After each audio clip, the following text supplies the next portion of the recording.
This show is part of the RetroZap.com podcast network.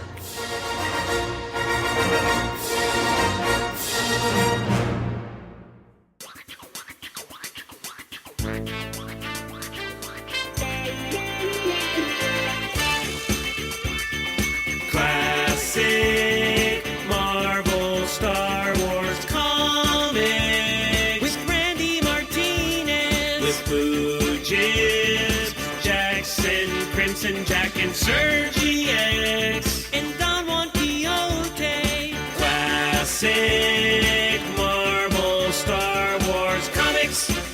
At last, beyond the movie, beyond the galaxy. This is the tagline on the cover of each issue of the Marvel Star Wars comics from 1977 and beyond. I am Richard Woloski, and I want to welcome you to Classic Marvel Star Wars Comics. I am here to take you through the issue, share memories of reading this series as a kid, and to see how well these stories and characters stand up over time. Now, sitting right next to me is my sweetie wife, Sarah. Hey everyone. Now, Classic Marvel Star Wars Comics, this is the show where we take you through each issue of the vintage comic series from the 70s and 80s. Now, I am fresh coming into this comic series. I've never read them before, so I offer my new perspective. And then here with us today is Randy Martinez.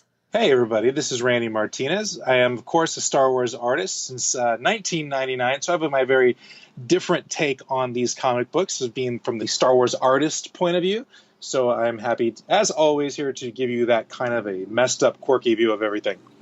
Nice. Now, before we begin, I want to thank everyone for joining us after our summer hiatus. Now, Randy, did you have a good summer? Yeah, my summer was really good. I worked a lot, and Comic-Con was very, very successful, and it just seems like the summer just really flew by. But had a great time, was healthy for the most part, which has been good, so can't complain. No con crud for you? No con crud for me. Oh, that's good. That's good. All right. Well, since our last episode, we unfortunately lost a key member of the Star Wars family, Kenny Baker. So we just did a big tribute to Kenny on episode 133 of Skywalking Through Neverland. But Randy, you have a Kenny Baker story for us. Yeah, I do. You know, I was really sad, just like everybody else, to hear that Kenny had passed away, and because there's R2D2 and everything. But I actually got a chance to meet him when I was out in England one time when I was doing a convention out there, and got to know him pretty well. Actually got to eat dinner at his house, which is probably something not many people can claim that they've done that are fans. Wow. So, and when I was there, I would classify myself as a fan, at Kenny Baker's house. So, When was this? I want to say it was around 2004. Okay. And I was out in Manchester for a comic book convention. It was my first convention out there in England. And I went out there with a friend who was also an artist, and they were good friends with Kevin Baker, who is Kenny's son. Oh. And so Kevin spent some time out there, and Kenny actually was working at the same convention out in Manchester. So we first had dinner with him one night, which was cool, and then went out with Kevin, his son, a couple other nights to have some drinks, and we were going to make our way to London. But before we went to London, Kevin actually invited us to go have dinner at his father's house, Kenny Baker's house. So that's how that all got started. So how many stories did you get out of him? Out of Kenny? Actually, about Star Wars? Yeah. None, actually. And that's what made the whole thing great. One of the things that a lot of people always think, of course, if you're a fan, you got your questions and everything like that. But if you really want to make a actor or one of these characters, or I should say actors from Star Wars, happy, is don't talk to them about Star Wars. Talk to them about anything else but Star Wars, and they'll love you forever. Because all they're doing is talking about Star Wars all day at these conventions. So, and I'm kind of like that anyways. I don't really want to ask them questions about Star Wars. I want to ask them about them and what makes them happy. And that's kind of the artist's point of view for me. I want to see what turns them on. So when it came to Kenny Baker, we spent a lot of time talking about his vaudeville days, talking about music, talking about history, talking about basically anything except for Star Wars, and which was a really good call for me because we really got on very well right from the beginning. That's a very good plan, and I totally agree with that. And I've used that tactic too, but it always turns around to Star Wars. Well, because it's you talking, Richard. Well, if you throw in hey, so you were just mentioning Star Wars, and can you continue with that? And I'll think, well, I was? Oh, okay, well, started back in 1976 when... Yeah, imagine he's been talking about it since then. So, and the good thing was that the person that I went with was a woman, and she was very interested in his son. So I actually had I had total focus from Kenny Baker between he and I, because she could really care less what was going on with him. Wow. So now I've got to ask, you're like 7 feet tall, and Kenny, to him, Kenny's like 3'5". When it was time for dinner, did you have to bring your own chair? Well, that was what was funny. When we get there, I mean, it's a house for a little person, It really is, and I'm 6'4", and I'm not abnormally large, but I'm bigger than most. Right. But getting there, it really was. I did feel kind of like Peter Mayhew must have a lot of times, but yeah, everything was smaller. It was a small couch, small chairs. So everywhere that I was sitting, literally my knees were about at my chest because I was sitting, But it was cool, It's like I'm sitting there talking and drinking with Kenny Baker. We must have gone through about probably 3 bottles of wine. Wow. So you were the BFR, the big friendly Randy. Exactly. So he went on and on and on talking about vaudeville and again, of course, different things. But he, the thing that I was left the impression was that he loved his vaudeville days, and he just loves vaudeville in general. And he actually performed a little bit, and with his I don't think it was his wife. I don't think they ever got married, but his partner at the time, just like, oh, geez, rolling her eyes and stuff like that, On our Kenny Baker tribute on our last episode of Skywalking Through Neverland, it was revealed that Kenny Baker was once part of a magic show where he was inside of a robot. Did he happen to mention anything to that effect? Now that you're bringing it up, I do remember that. I mean, we spent a long time there, a good 5 or 6 hours before we had to go to the train station.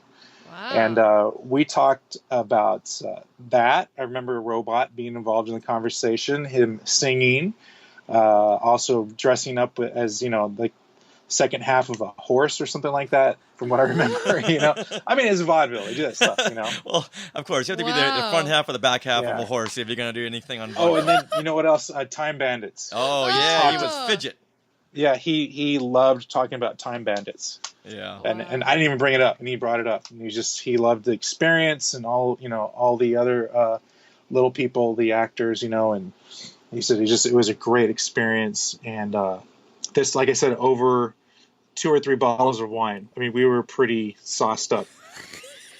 And he got funnier and funnier and funnier, the more he got good drunk.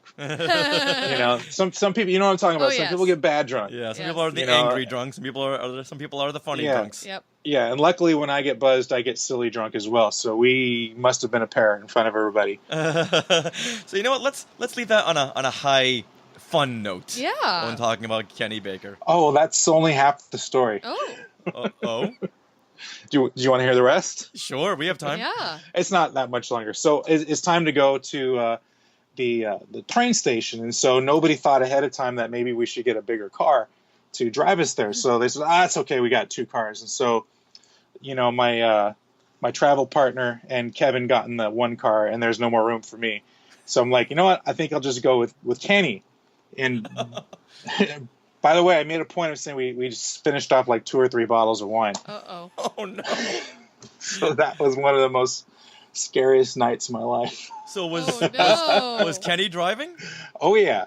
Oh. Kenny was driving and going at least 80 miles an hour. And now through this part of England, I had no idea where I was. But this part of England, there was very narrow roads, lots of narrow, overpasses the bridge, old stone bridges with very narrow, what do I want to say that is? Margins? Or arches. Yeah, arches. very narrow. And he wasn't even looking at the road half the time. He's looking at me, continuing to tell me about vaudeville. Whoa. So, let me tell you back when I was in the vaudeville and I was going across the country and I loved it so much. So I'm getting this image of Randy clutching the dashboard, and all you see of Kenny are his knuckles on the steering wheel. I was, and I was so scared, but at the same time, I was like, "This is going to be a great story." Oh, you know what? That has got to be a comic panel at some point. You've got to draw that. It does. It does, and it just it's a great memory in general, and all my experiences of Star Wars experiences. But with Kenny, I mean, I'm just happy that I was able to live. Number one, but number two, that I got to have such a great time with him and got on really well. And it wasn't just like, oh, here's Randy, like, oh, nice to meet you. It's like we really, broke bread and had wine and craziness. So it was really good. That's awesome. How did he drive? Like, did he have drunk? Actually, pretty well. Well, but like, some people learn how to drive while they're drunk. See, let me explain the English people to you, Sarah. But he's so short. Like, does he have the stuff strapped to his feet or something? Like big blocks? Oh, okay, that's a good question. Special actually, share? Yeah, the pedals were really long. Okay. And they go up to where would really be where my lap is. Right. If I was sitting in a car, and the car is pushed all the way, the seat all the way to the front with a little chair on top of that, and then the steering wheel seemed extra kind of thin. So that he can put his fingers around it and get a good grip and stuff. So, funny. Yeah, I took mental notes of all that stuff. And I mean, I thought it was cool. I never even knew they had that type of what do you call it? Accommodation, I guess. Yeah. Well, I can't think of the word. That's fine, accommodations. But but it was a very interesting day, and it was a lot of fun.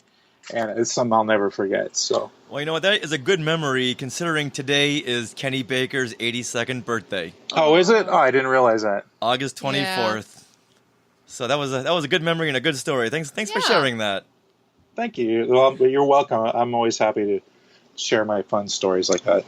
Awesome. All right, now with that, let's move on to classic Marvel Star Wars comics. And last time we left off with issue number 9, Showdown on a Wasteland World. So, Sarah, give us a synopsis of that last issue, just so we'll know where we are story-wise. All right, you got it. So, Han Solo, Chewbacca, and the Star Hoppers had arrived at the village of Onakra, only to find it under attack by flying high hounds. So they fight off the beasts, they save the life of a young girl named Mary, who is very scantily clad, to the great relief of her father, Uncho. But their relief is short-lived because Sergi X and his gang of Cloud Riders attack, and Han and his band of mercenaries valiantly defend the village from the attack, but not without cost. And Randy, tell us where the Luke Skywalker and Leia Organa story went. Meanwhile... That's why I love having you read this part. Leia Organa searches the Drexel system for Luke Skywalker, who hasn't been heard from since his last transmission was interrupted. All right, and then the issue does end when we see the large... What is it called, Sarah? Behemoth. No. Behemoth? Behemoth. Oh my gosh. I'm going to mess this up this entire episode because... Did you grow up learning that word was... Yes. What is it? Behemoth. In my head, that's how I read it. And so that's just stuck. Well, to be fair, when do you ever use that word? Exactly. I use it on a daily basis. No. Like That's Skywalking through Neverland is the behemoth of all Star Wars Disney podcasts. No, so this issue, it's like all about the behemoth. It's like gargantuan. Yes. When do you ever use the word gargantuan? Well, Though I use probably gargantuan. Easier to pronounce. Well, you know what? Back when we were growing up, Randy, every single comic or cartoon or TV show had a big behemoth. So I learned that word pretty early on because everything I watched or read had a behemoth. So I learned that word pretty early, like at the age of 4 or 5. Wow. But now let's dive into Star Wars issue number 10. Aha. Sarah, what's it called? Behemoth from the world below. Yay. Very good. But now... This is not called Day of the Behemoth, as it said in issue number 9, and as we always learn, they always change the title. That's right. Now they have a month, right? These are monthly. Yes. Okay. And this issue was released on January 10th, 1978. So we're now moving beyond the Star Wars release year. Ooh. And this is the last issue for writer-editor Roy Thomas and artist Howard Chaykin, who both want to move on to other things, they say, in the Star Wars commentary at the very, very end. Now, Okay. Randy, did you notice that Don Glutt is credited as a scriptwriter? I see it now. What does that mean? Don Glutt wrote the novelization to The Empire Strikes Back. Oh, really? Really? Yeah, and I never knew he had prior Star Wars experience. Oh. So he is now going to be the scriptwriter, which means I'm hoping there's going to be less narration boxes. He must be a glutton for punishment. Oh, I see where you went there. I gotcha. Now, this is the last issue of the Han Solo Magnificent Seven story arc. Now, Sarah, what happens in this arc ender? All right, here we go. A summary. The giant reptilian Behemoth has been summoned. Sergi X Aragontis, the leader of the Cloud Riders, knows that he and his men have no chance against the beast, and he also realizes that the Behemoth is being controlled by the village's old shaman. The situation gets out of control, causing the monster to run amok. Wow, all these crazy words. Meanwhile, Leia Organa searches the Drexel system for Luke Skywalker, who hasn't been heard from since his last transmission was interrupted. All right, Randy, what are your initial thoughts on this issue? My initial thoughts is it's kind of just a Godzilla end of a Godzilla movie. Yeah, okay, I can see that. Sarah, what are your initial thoughts? Oh my goodness, this was a page turner. I really enjoyed this one because it's like all action and you have the Behemoth causing chaos everywhere, and Mary turns up again wreaking havoc with Han, and I just really enjoyed it. Like before I knew it, it was over.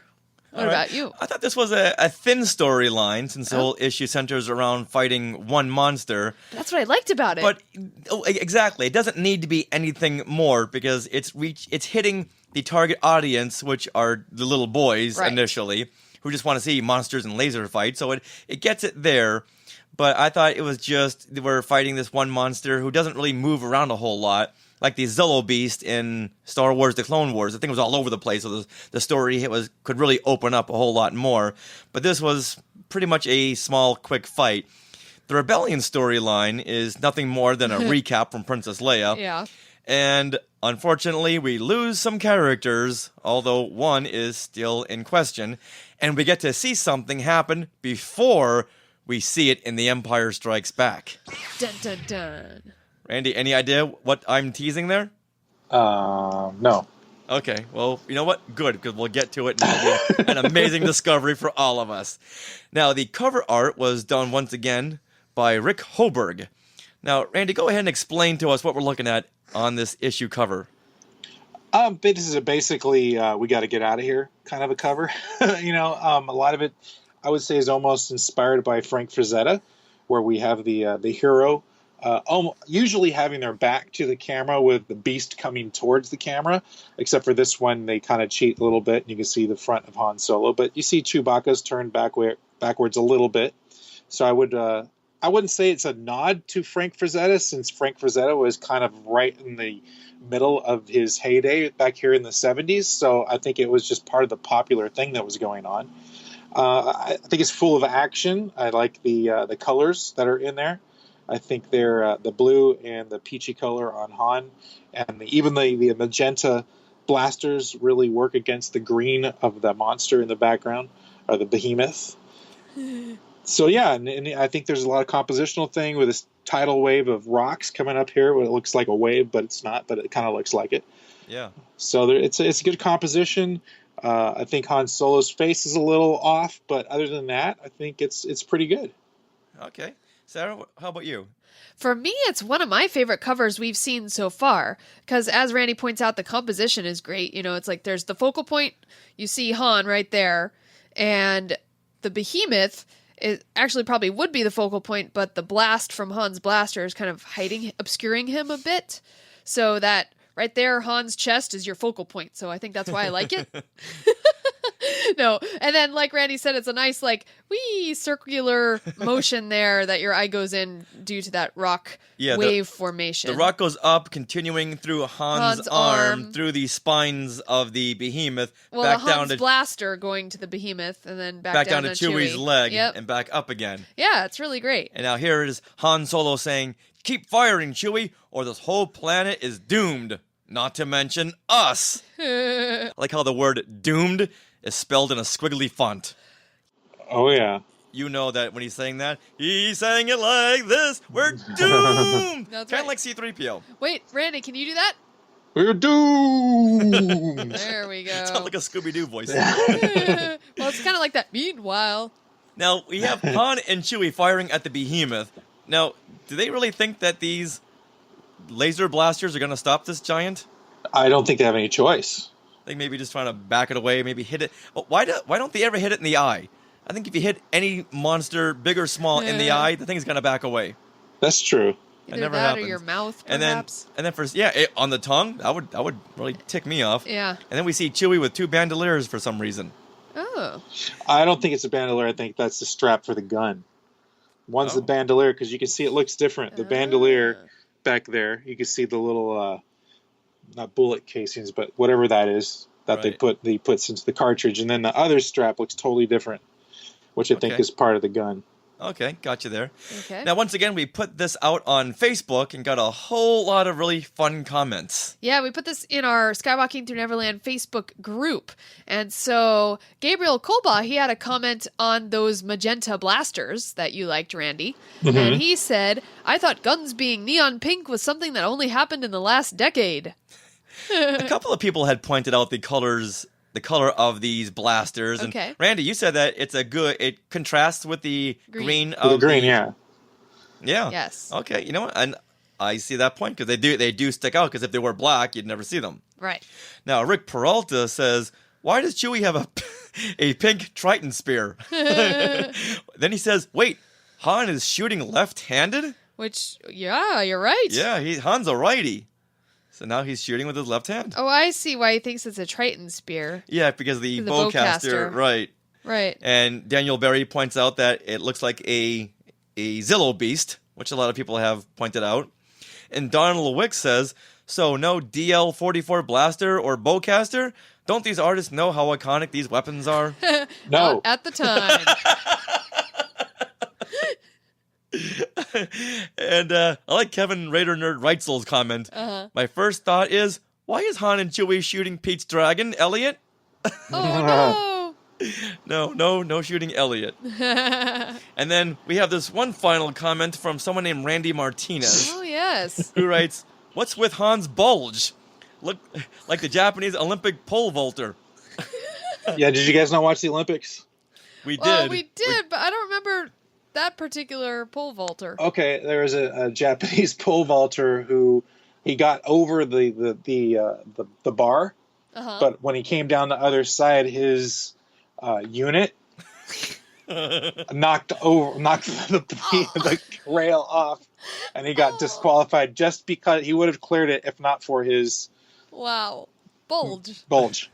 Wow. Yeah, I think he did that on purpose. I guess so. I just think it's funny because I know in the 70s, a lot of the art, there's so many little things like that. No pun intended saying that, little things, but that artists would throw in that wouldn't get past editors, or the editors just didn't care. And just without being too much detail, I mean, just look at the cover there. There's no reason for it to be drawn like that unless they were meaning. Okay. Maybe Harrison Ford's agent stepped in and said, "That can be a little bit bulgier." I'm just saying. Oh, boy. I'm just saying. All right, now, with that, let's move on to the story, Behemoth from the World Below. Now, Randy, go ahead and explain us this splash page and what's going on. Well, the splash page I think is really, really good. There's a lot of action. It really shows you the scale and the size of the behemoth. And that's important because in the last issue where they kind of introduced it, you really didn't have an idea how big it was.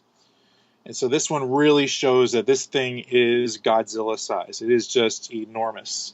And you have all the little speeders flying around from Sergio's, or Sergi X, his speeder gang. And then you see Han and Chewie hiding in the foreground. And you see the little shaman at the bottom of the page that's controlling the Behemoth.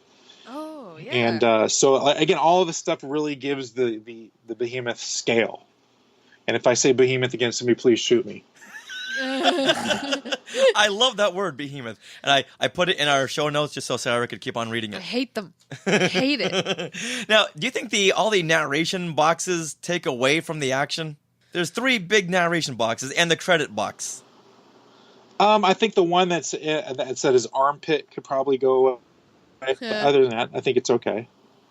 Yeah, I think it's okay. Yeah, What I about think with such a great image you have, it's very King Kong-ish how this creature has his hands on the mountain and is poking his head through like you see in all monster movies. And I think that'd be such a powerful image if those narration boxes weren't there. But then how would you recap the last episode, Richard? By reading the last episode. Well, I want to know about you as a kid, because I know you, Richard, as a kid, were totally into monsters and things. Do you have a memory of this particular issue, like reading it? I don't. Wow, because really? at that age, I was more interested in looking at the pictures. Okay, I would think this would have some kind of impact on you. Yeah, I remember looking at the monster and going, wow, I like that monster because he looks like Godzilla. Right. But after that, because all the monsters in that day looked like that monster, they all blended into one. Okay. So if he looked like maybe like the Acklay or a Rancor, it would have more of an impact. But since he looked very comic bookish, it just blended in. Okay. There's a little Gamera to him too. Yeah, oh yeah, very much so. Who's what? Gamera. What? Oh man. We get to watch some creature double feature, Sarah. He was like, there's Mothra, there's Godzilla, there's King Kong, there's Gamera. I know. I heard about Mothra because we watched Pacific Rim. Is that? No, what he was in Gareth Edwards' Yes. Godzilla film. Okay, yeah, we saw the that. mention of him was mentioned because someone had written Moth, and then there was an RA on something else, and they put Okay. those 2 books or something together and spelled out Mothra on the Okay. side of like a moth aquarium. So there's foreshadowing in the next film. Oh. But now we get back to the fighting of this giant creature, and here's Sergi X. He's buzzing all around, and he's constantly talking. Now, why aren't these what he's saying in more of a thought bubble? Because when you're trying to escape this big creature, wouldn't you want to save your energy? And who's listening? Well, he's the arrogant one, so apparently he thinks everybody's listening to him. Right? Right, that's very true. That's very true. And his main concern is if they don't get rid of this monster, then there are no more tributes from the village and no more female amusements. Yeah. So that's pretty much his concern right there. Right.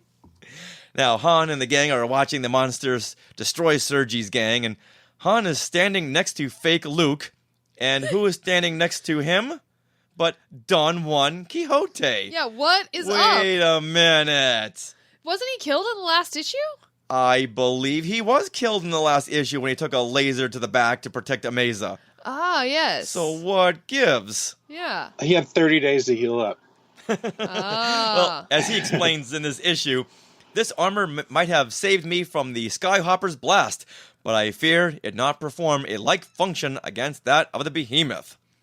And no one ever says, Don Juan, you're alive. I would imagine that when they wrote this and put it together, they probably forgot that they killed him off in the last issue too. And they're about halfway through, illustrating the whole thing, and the writer said, "Yo, we killed him off in the last issue." Okay. Okay, Don Glut, get in here. Yeah. Well, because Don Juan kind of plays a key role at the end of this particular issue, so Right. yeah, I guess they needed him back. Right, but had they left him dead, Han's action would have meant more. And we'll get to that in a little bit. You think? Okay. Yeah. So when he came back, I went back to the last issue and said, "Wait a minute. Did I forget something?" But no, I guess one of the writers, maybe Don Glut, just coming in said, "Hey, I kind of like Yeah. Don Juan.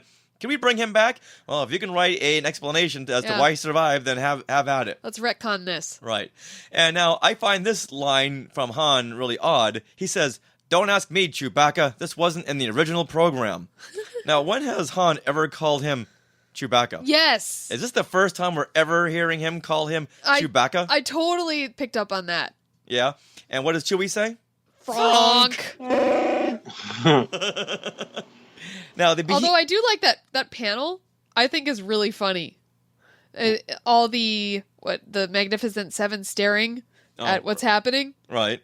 And it's like everything stops. There's all this motion and action with Sergi X fighting the Behemoth before this, and then everything stops, and you see the reaction from the crowd as they stare. Well, they're smart because they're saying, "Hey, let Sergi X take care of all this, and one problem will take care of the other problem, and we'll just sit back and watch what happens." Yeah, pretty much. Now, the Behemoth, he's attacking Sergi X and the Cloud Riders, and he's shooting laser beams out of his head. But from where on his head is he shooting these laser beams? There's like no little portal or anything, and every time he shoots, it's like from a different part of his forehead. See, first off, I think it should be frickin' laser beams. I'm shooting a freaking laser beam at you. Oh, you're quoting Austin Powers. Austin Powers, thank you. I wasn't a fan of those movies, so that neither was I, but I remember that line. I don't know where to take that, so. Me either. All right, That's okay. Let's go on with the story. Now, Sergi X's men want to take off, but Sergi wants to keep fighting until he gets his hands on the hottie from the last issue. So apparently Mary's caught the eye of everybody. Well, of course.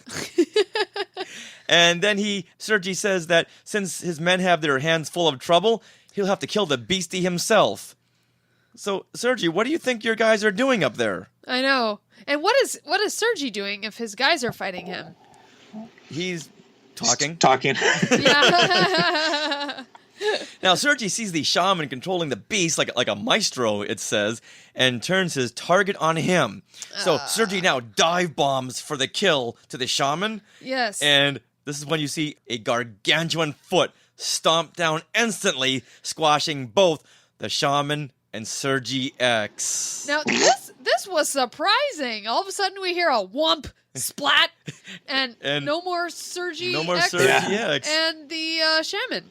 It's like, wait, what? Wait, yeah, really? I didn't see that one coming, and No. This kind of reminded me of that shot in the 1976 King Kong when King Kong steps on Charles Grodin. Yeah. You see a Bigfoot coming down. That, or you know what it brought to mind for me?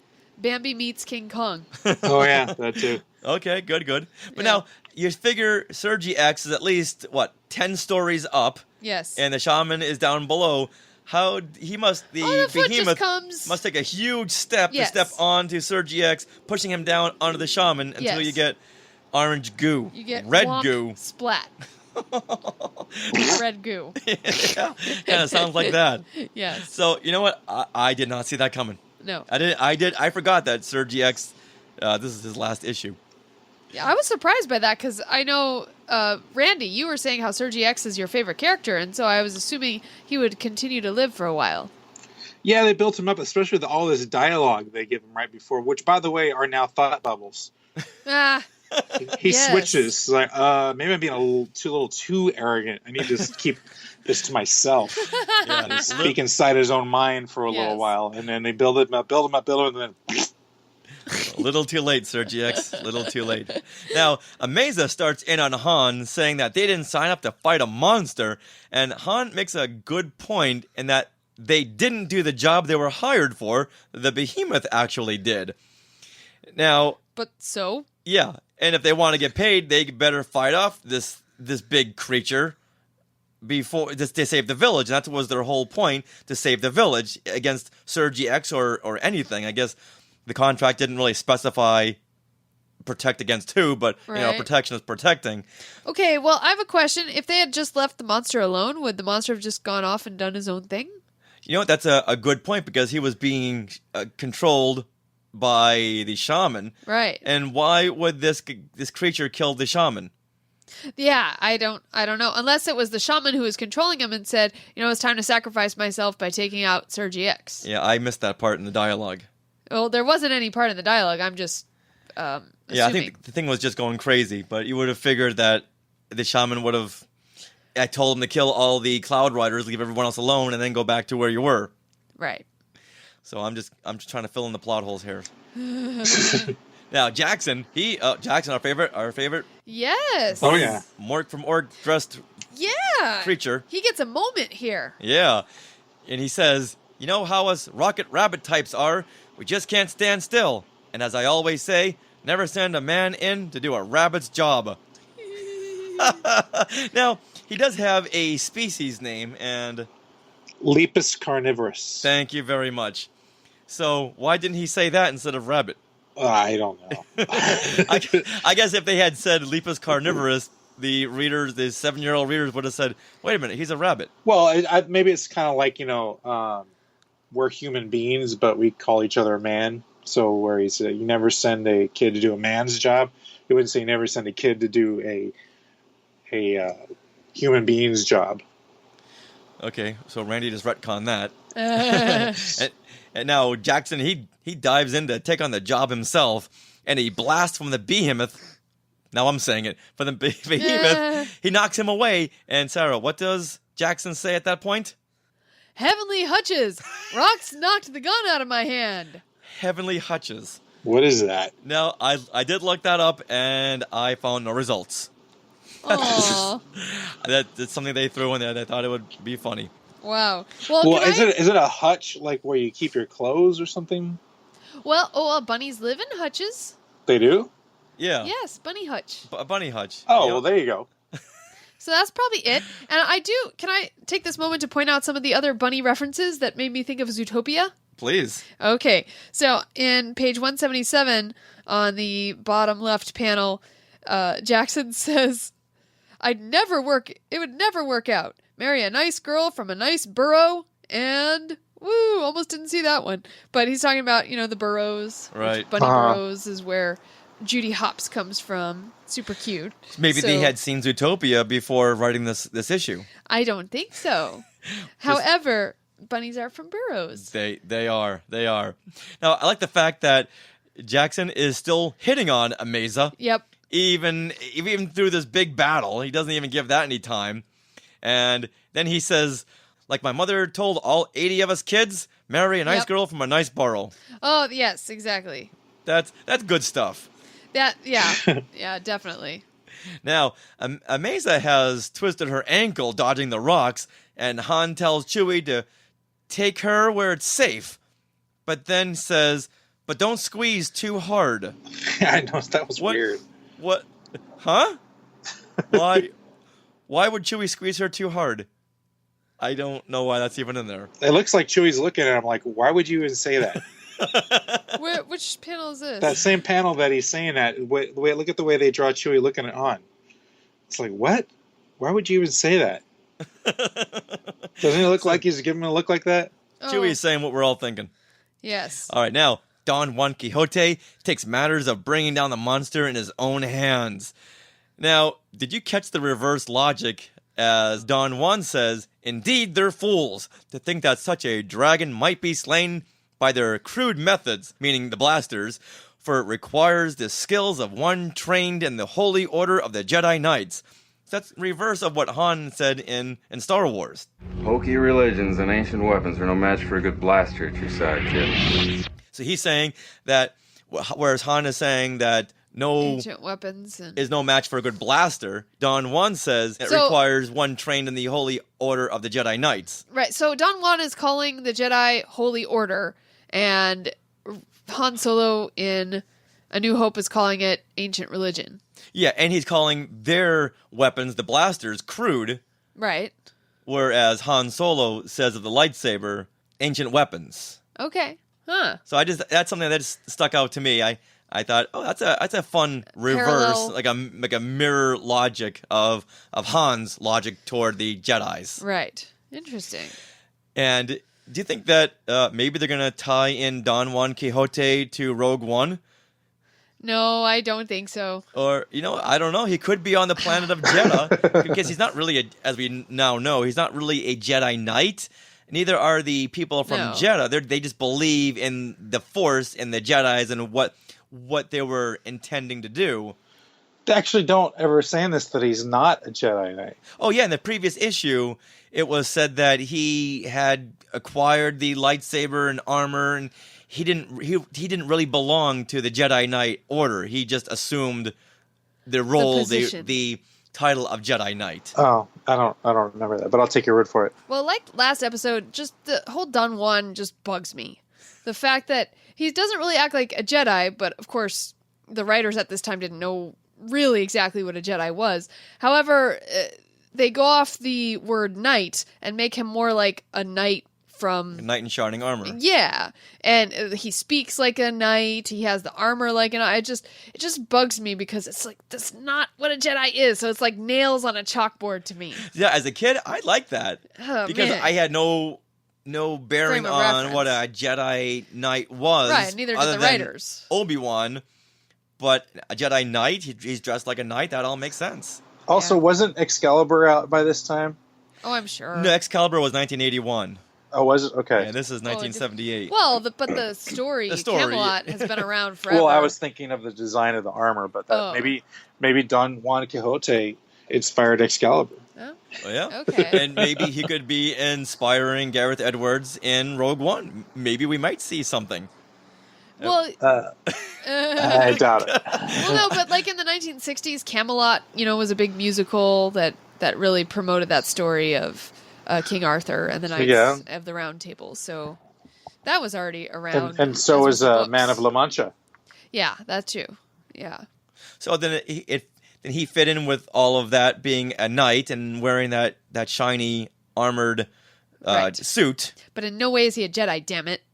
No, that's what's the whole point was that like the Jedi or like the inhabitants of Jeddah on Rogue One, they believe in the Force and believe what the Jedi were doing, but he's not one of them. Right.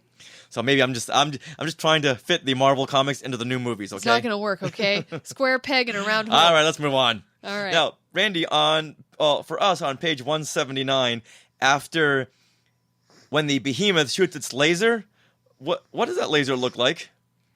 It's at the top right. Top left. Well, he's panel. got the actual issue there. I know. Right after Don Juan says he's gonna rush in and kill the beast on his own. 2 panels after that, you see Han and Chewie behind a rock and a laser beam And going runk. arcing and hitting a rock. Oh yeah, it looks like he's got red pea. Okay, it wasn't just me then. It looks like he's taking a moment for himself. Boy. doesn't look like a laser You blast to me. boys. But if a laser beam had hit that rock, it would just burst in a million Well, pieces. for one thing, the laser beam is curving. Lasers don't curve. I think that's your problem right there. Would it be better Yeah. if it didn't curve? Yeah, you know what? That's part of it. It arches. So their line should say, "Wow, that's red. You should really see a doctor about that." Oh. Oh boy. So no you might have kidney stones. See, no wonder this Behemoth is so upset. Exactly. I would too. But now Han has an idea of how to take down this beast, but he's going to need Don Juan's lightsaber. Okay. Yeah, seeing how Han never really believed in the Jedi and their ancient weapons up to this point. But in these comics, he's got a whole new attitude. So from here, we move on. And a whole new face. And a whole new face. Now, from here, story-wise, we move on to the rebellion story and Princess Leia racing out and looking for Luke Skywalker. Yeah. Now, this is just a Well, it's like one page, One yeah. page, and it is what it is. It's a story recap on the last couple of issues, or the last issue. And I think that because these issues weren't on the newsstand all that long, only like a couple of weeks, that it was easy for a kid not to have 35 cents 1 month and not get that issue.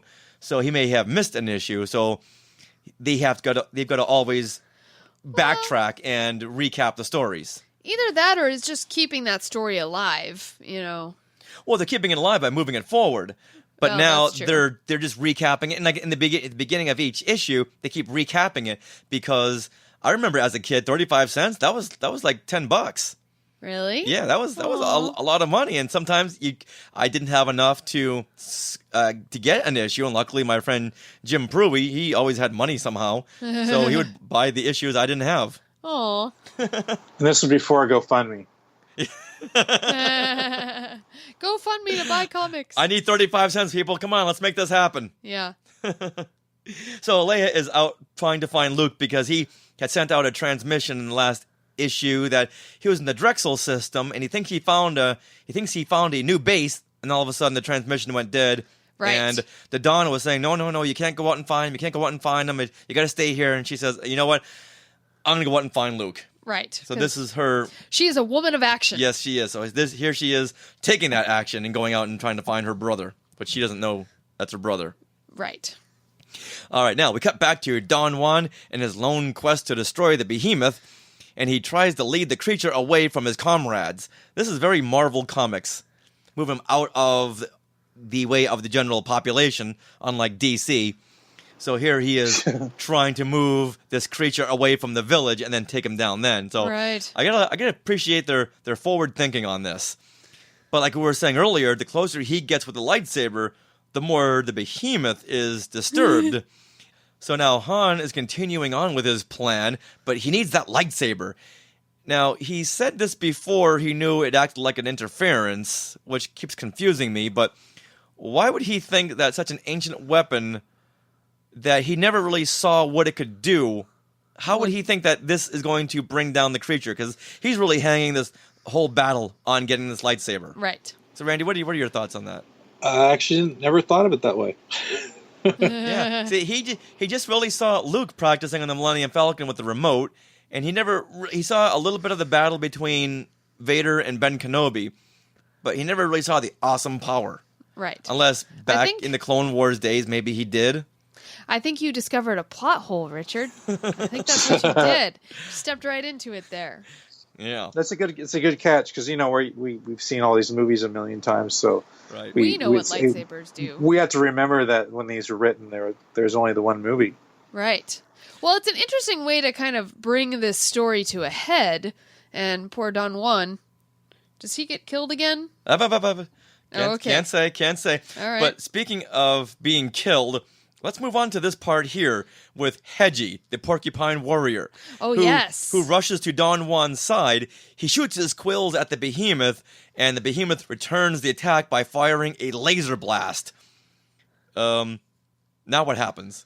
Does he kill Hedgie? There's no narration filling us in. There's no one saying anything about it. Now, and no one seems that upset about it. No. No. No one even mentions it. Not at all. Oh, poor Hedgie. What does Han say over there, Sarah? Han says, "Hang the quills. It's that lightsaber that's getting that monster all riled up. Don't you all see what's happening?" Okay, hang the quills. Is that his way of saying Hedgie's dead? No, I don't think so. I think he's saying the quills aren't working. So, what do you think, Randy? Is Hedgie dead or alive? Sure looks like he's dead. You know what? I did do some... And he's not in any of the rest of the comic. Well, you know what? I did my homework, and according to Wikipedia, he was killed by the Behemoth. Oh, no. There you go. So this big red splotch... That says blam! That's the last we'll ever see of Hedgie. Oh, that's too bad. I like that character. And so all Han has to say is, hang the quills! So maybe that's Han's way of saying, oh, poor man who sacrificed his life to save this village he didn't know, and he never even got paid for it. With a really ugly look on his face. All right. Then Chewie picks up Han, since Chewie is faster, and they race over to Don Juan and snatch up his lightsaber. And Don Juan says, you know what, Randy, do you want to read this part since you have a great Don Juan voice? It says, Han Solo, but why are you interrupting my holy task? Oh, boy. That totally rubs me the wrong way. No, I can see that. Very, very Italian. And then he's blaming Han Solo, but why are you interrupting my holy task? Now he sounds more like Mario. Is that a little more stereotype for you? That was, you know what? I'm kind of seeing this character as more Greek. How do you do that? Well, if he's Don Juan, he's actually Spanish. Right. Oh, well, this is right up your alley then. Yeah, I would say Spanish. Let me see. Hey, Han Solo, why are you interrupting my holy task? He's turned into a cholo. Oh, goodness. Han Cholo. I don't know Spanish very well, so. Okay, you know what? Anyone, for all the Skywalkers out there, you pick any one of those line readings and run with it. And then Han grabs the lightsaber from his hands, and we see, for the very first time, Han Solo with a lightsaber. And like I alluded at the very beginning, we see him with a lightsaber here before we see it in The Empire Strikes Back. Oh. There you go. Mic drop. No, you committed blasphemy. Says done one. So I just like that shot of Han with a lightsaber. The panel right before actually brought out something in me. Like, I didn't think anything of Han Solo with the lightsaber, but the panel before, Han is wearing his gloves that I have a Black Series Han Solo with the gloves. So yeah, when he's piloting the Millennium Falcon, he's wearing those gloves. Yes, I never noticed that in the movie, but in the comic I noticed it. I'm like, oh, that's like my Black Series figure.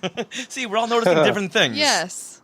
And then Han, coincidentally, remembers something about a Jedi killing a monster with a lightsaber.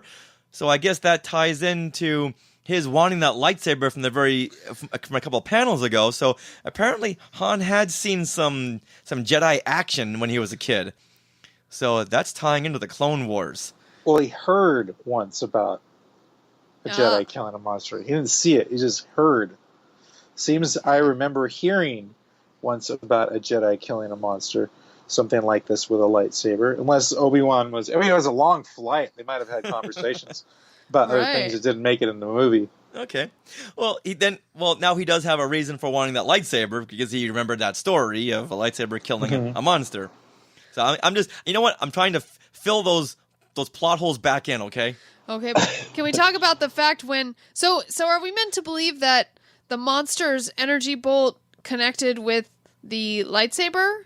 Is that what's happening in this next panel? Well, the monster is firing at Han, but now I need a moment to recognize this line right here. Yes. Han yells out, "Holy...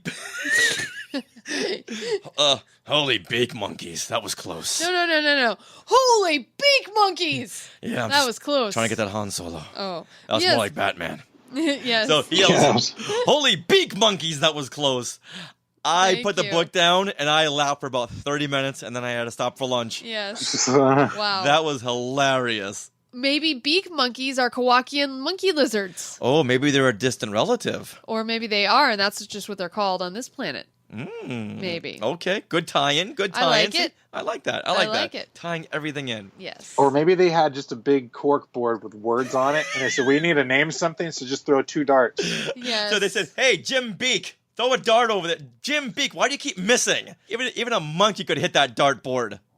Until Don Glut said, "You know what? Why don't we just call him Beak Monkey?" All right, let's move on with this. If only we were there. Yes.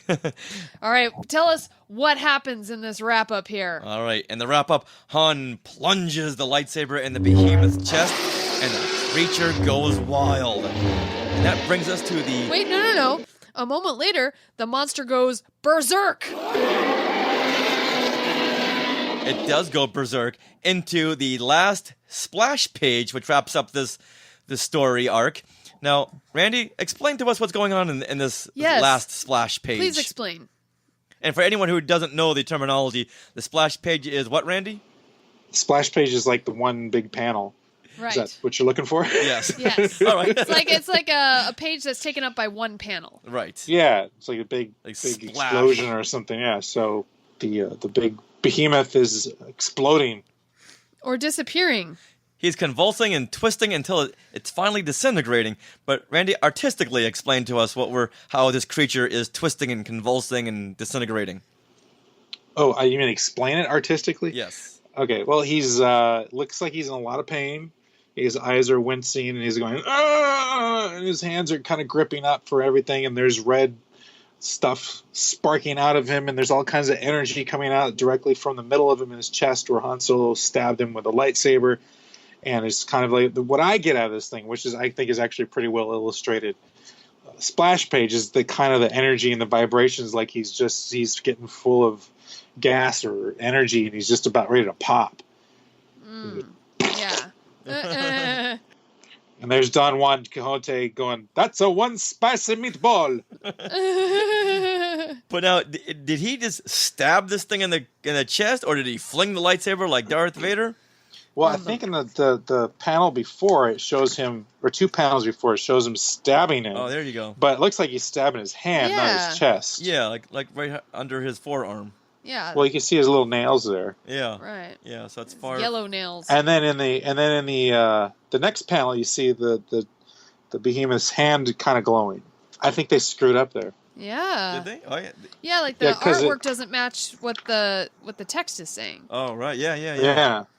Huh. And then the splash page, go ahead and we wrote that he's put it in his chest, so let's draw it coming out of his chest. Right. Now, this was the plan of Don Juan Quixote. He was going to go over there and he was going to drag the creature away from the village and then kill it. But then Han comes and grabs the lightsaber out of the old man's hand and steals his thunder. Because he was going to do the same thing. I saw that as a very un-Han moment. Well, I think Han just thinks that the old man doesn't have the strength to do that. But he's been fighting this thing and he died once and came back. So why wouldn't he have the strength to fight him off? And I just think that, Han, you just stole this guy's moment. It was like in Super Punch Out. Once you go down once, if you go down again, it's going to be hard to get up again. I guess you never played Super Punch Out. No idea what you're talking about. No idea. So, the video game, the boxing video game. So I guess what you're saying is that Han saved Don Juan Quixote then, seeing how he grabbed the lightsaber and did what he was going to do and thinking Don Juan couldn't survive this twice. Pretty much. Basically, yeah. Okay, good. Okay, all right. So, you know what? Han has been vindicated. So the creature disintegrates, no more Behemoth, and now we get to the epilogue. And this is worthy of a conversation. Oh, yes, because Mary returns. Yes. Now, Han wraps up the mission of saving the village, and no one eulogizes Hedgie or Effie, the rolling robot from the last issue that was destroyed. And Jaxxon just complains that his pockets are still empty. Come on, Jaxxon. That's all that Jaxxon cares about. Yeah. And then Jim, or fake Luke, he can't wait to get his money and get off of Aduba 3 until Mary shows up and says how brave he was. Pretty much. And like we see in Magnificent 7 with the character of Chico, Jim suddenly decides he wants to stay on Anakra and raise little fake Lukes. And now Mary, who looks about 12 years old in these panels, she kisses Han and thanks him for bringing out the man and the Star Killer Kid. Now, does it feel like Mary is manipulating fake Luke? By saying, you're now a man, stay with us here and protect us from other evils that may come to our village. Seems like she's glomming onto him and getting him to stay. I think Mary just likes his pants. He's not wearing pants. I know. Yeah. He's wearing this little unitard piece. Yeah, what the heck? Now, is it me or did you two feel the same way that she never even looked at Jim. Suddenly she's glomming onto him and saying, you're now a man. And I think she worked him just right because now he wants to stay because they need someone to stay behind in case more Cloud Riders return or someone else. I mean, to me in those last panels, the one that sticks out is when Mary's kissing Han's cheek and Han has this stupid look on his face. Like, ooh, cute girl's kissing me. It's like, Han, I want to slap him because he's supposed to be with Leia. But she's 12 years old too. She's look not, look at her. Not her bust. No, that's not a 12-year-old bust. I'm just saying. Okay. Speaking as a girl wouldn't do that? Wouldn't do what? Manipulate someone to stay behind and protect the village by saying, you're my hero. Of course we would do that. So, do you think Mary is doing that? That thought didn't occur to me, but I suppose. Randy, back me up here. I don't know. I was just reading this end of this like it was the end of like an 80s like movie.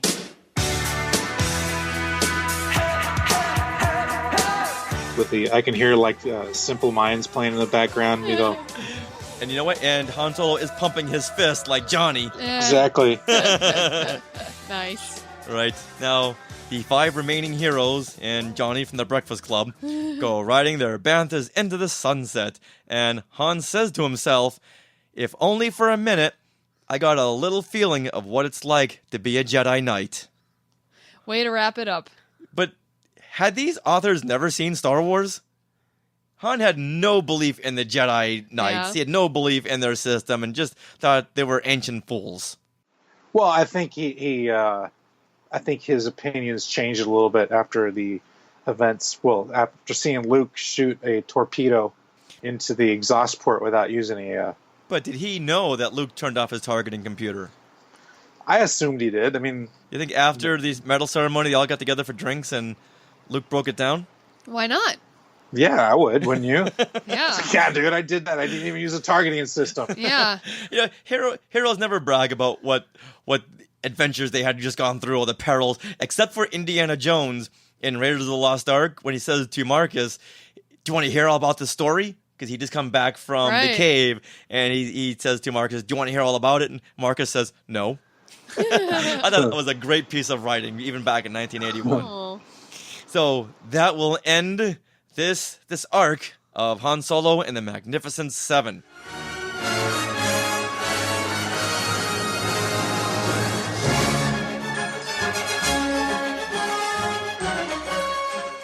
Now, Randy, what are your overall thoughts on this story arc and this issue? I think it's fun. You know, it's a good way to end it with the big monster dying. You know, it plays on a lot of things that we're already familiar with in comic books. And I believe at the same time, I think the Godzilla comic book was actually running with Marvel. So the big, and Shogun Warriors as well. So the big, huge, giant monster thing was very relevant at the time in the 70s. And so I think there was a good use of that. Of course, the Magnificent Seven, people are always familiar with that, going back to the Seven Samurai. And then we get to see a little bit more of Han Solo and Chewbacca's action. So they kind of hit all the marks of what anybody who likes anything around the genre that Star Wars fits in, or comic books, or just like Star Wars. And there's a lot of action, and I think they finished it off well. All right. Sarah, what's your feelings? Well, like I said at the beginning, I really do like. I mean, I thought it was a well-rounded comic episode, in that you have your Behemoth appearing, you fight off the Behemoth, and then, you know, it ends with adding some Jedi-ness to it, even though it is wrong Jedi-ness. It still ties it in with Star Wars that way. Like, without the whole lightsaber and Jedi thing, if they had killed the monster some other way, it could be just any comic book from any series, but because they added the lightsaber, all of a sudden it becomes Star Wars, Right, and okay. how to deal with this monster. Okay. So that's how I felt about it, and like I said, I was riveted the whole time. I probably read it the fastest of all of them because it was fun. Okay. I really like this story arc. I like how they're making Han into more of a hero type rather than just a mercenary, because here, like it was stated in the very beginning in issue number 7, or number 8 rather, that he was taking this job for just pennies to save these people in the village of Onakra. And I do like this ending of a arc with this big monster. I love me some giant monsters. But in this last one, I think there was a lot of dialogue that should have been replaced by more action. There was a little too much dialogue and people saying what they're doing. We can see you doing it, so we don't need to hear you as well. I don't know if I agree with you there, because some of the new comics, whenever they have just action going on, I often don't know what's happening unless they have some kind of little bubble telling me what's happening. Well, I think they weren't very creative with it back then. They just do the same thing. It's like, you know, in the X-Men comics, like every time Wolverine would, you know, pull out his claws, he'd say, "Well, it's time for me to unsheath my adamantium claws to see how they like the taste of adamantium," which were, you may go through the whole origin of how he got his claws. You know, it's like, okay, we get it. Wow. You know, it's like, but they would do that. You know, Spider-Man shoots his webbing that he makes himself. It's like, okay, we get it. Okay. That's my point exactly. Okay. And they could have added more into this. I wish the creature had moved around a little bit more, but he was just really in that one tight area. I was sad to see some characters go, but I know that it's good to like in Game of Thrones, you never know which characters will die at any moment. So Right. I like when they bring in new characters, and you know Or what? which will come back to life in Game of Thrones? You can like the characters, however, they may be killed at any time. So I like the fact that they're taking those kind of chances, even with kids, because kids, and they like a character, they don't want to see him killed off. But yet this issue here, even though Sergio was a bad guy, but we killed off Hedgie and we killed off the rolling robot Effie. Right. Which means that they're going to be killing off other characters, and you never know which ones will be safe. That's my point there. All right, Randy, what is your favorite panel from this issue? My favorite panel, I had to go back and forth between the last splash page and the first splash page, and I went with the first splash page. The opening scene with the big behemoth coming out of the mountain with all the flyers going around, speeding around. Just because I really like how I had mentioned before, it really captures the size of the creature, and I think it's just a really strong, action-packed and colorful splash page. Really like it. Yeah, and I love the fact that the creature, like I was saying earlier, is kind of pulling the mountains aside while he pokes his head out. Yeah. Very, very monster movie-ish. Now, my favorite panel in the omnibus, it's on page 176, and it's the group shot. I love how Jaxxon's in the forefront. He's got that mean mercenary look. You see Hedgie, and there's Ameza looking amazing in her little red, tiny, skimpy bikini, and fake Luke, who is not wearing any pants. But just the composition of that shot with Han Solo kneeling down, I think it's a good, like, if after this story had taken place, and if there were a photographer in the Star Wars universe who said, "All right, everyone, pose up. Let's get a big recap of this adventure," this would have been the picture that would have been taken. Look at Chewbacca, though. I think Chewie's photobombing. Yeah, but look at he's got like this huge head, and almost like a tiny little body behind. That's true. He almost looks like the Tasmanian devil or something. Yeah. I do that a lot at Disneyland. I like to photobomb people. All right, Sarah, how about you? All right, well, I do like the splash pages because they show the scale of the monster. My favorite would have to be page 185 of the omnibus, the bottom left panel. And that is when Han, has, struck the behemoth with a lightsaber and is diving to the ground. So you kind of see him completely, splayed out diving and take cover. And I just like the movement in this panel. That's the panel with the creature's fist glowing? Yes. Yeah. Yeah. So I like the movement in the panel, and I think it's a well-composed panel as well. So I like that one. Okay. Now, Randy, what is your favorite line of dialogue from this issue? My favorite dialogue is, of course, I'm sure you guys might have guessed, it's from Jaxxon.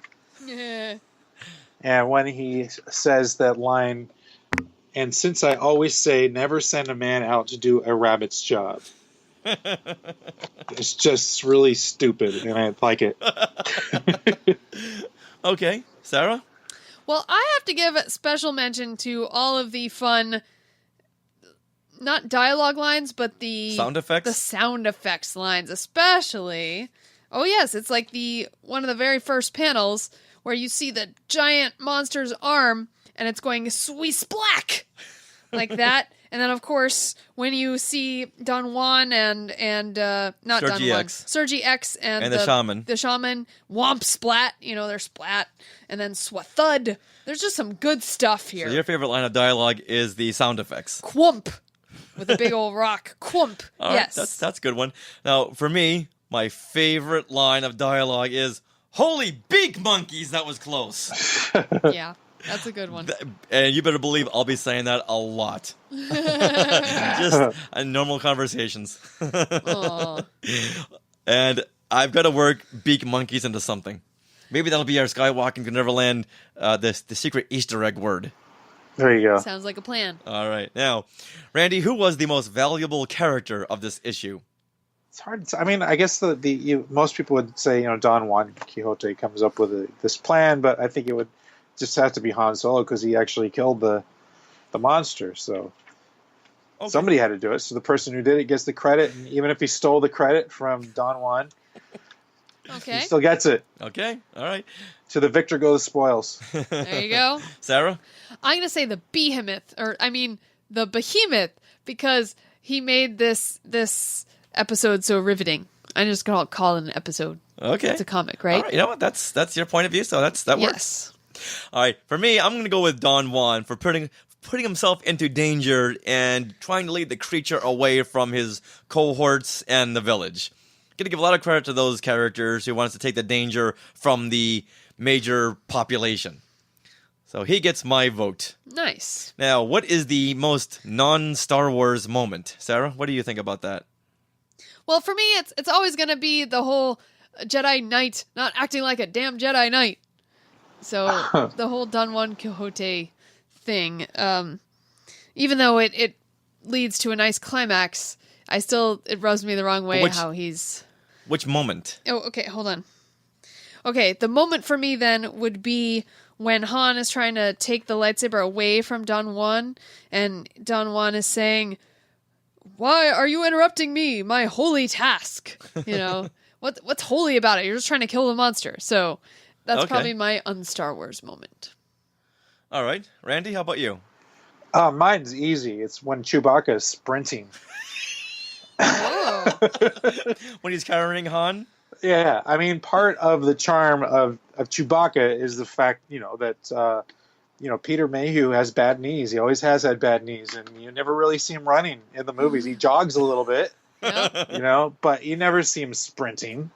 So this is, just all of a sudden Wookiees are lightning fast. And I'm wondering how his bandolier is staying on his shoulder since he has no shoulders.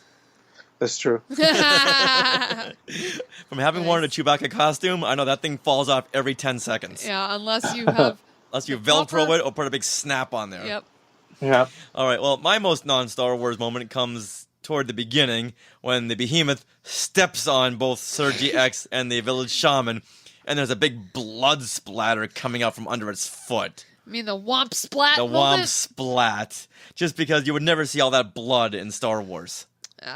And the fact that this thing just stomps down. Now, he stomps clean down on the two of them, so there's nothing left of them but a puddle. Oh, come on now. I'm just saying what I'm looking at. All right, Randy, anything else to add before we wrap this up? Just that it's been a lot of fun. I'm glad we're back doing it. It was a great summer, and it was good to have a little bit of time off. But glad to be back, and I hope the fans like it so much. And, of course, just keep an eye on what I'm doing. Go to randymartinez.net. Check out my store, randymartinez.storenvy.com. And then you can also find me on all the social networks as well. Awesome. All right, good deal. So that will wrap things up for Classic Marvel Star Wars Comics, where we just tackled issue number 10, Behemoth from the World Below. Now, we'll see everyone back for issue number 11, titled, as of now, The Search for Luke Skywalker. But that title will probably change. As always.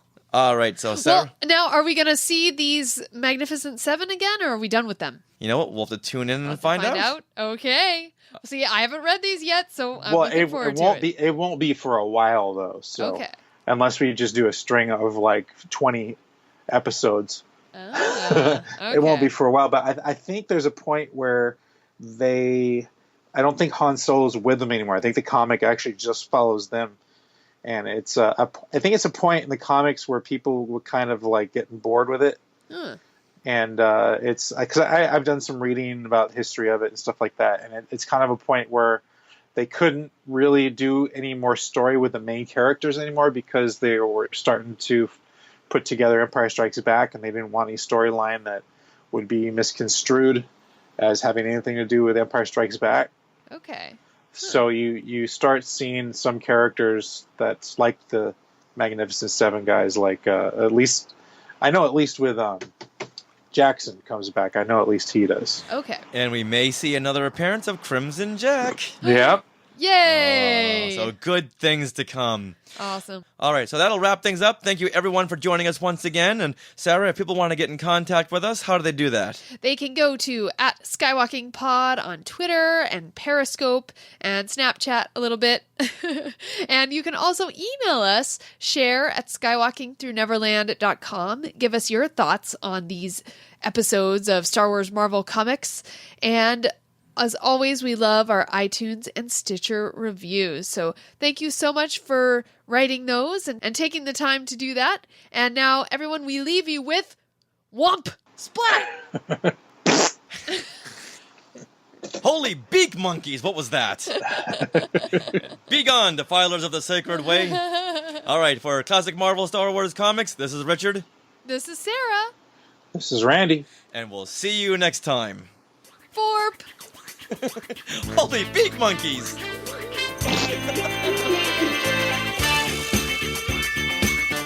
I'm here to take you through the... Behemoth has been summoned. Okay, let me try that again. Luke's wasn't the first one he ever grabbed. No? Hey, Randy, come on now. He said it, not me. I know.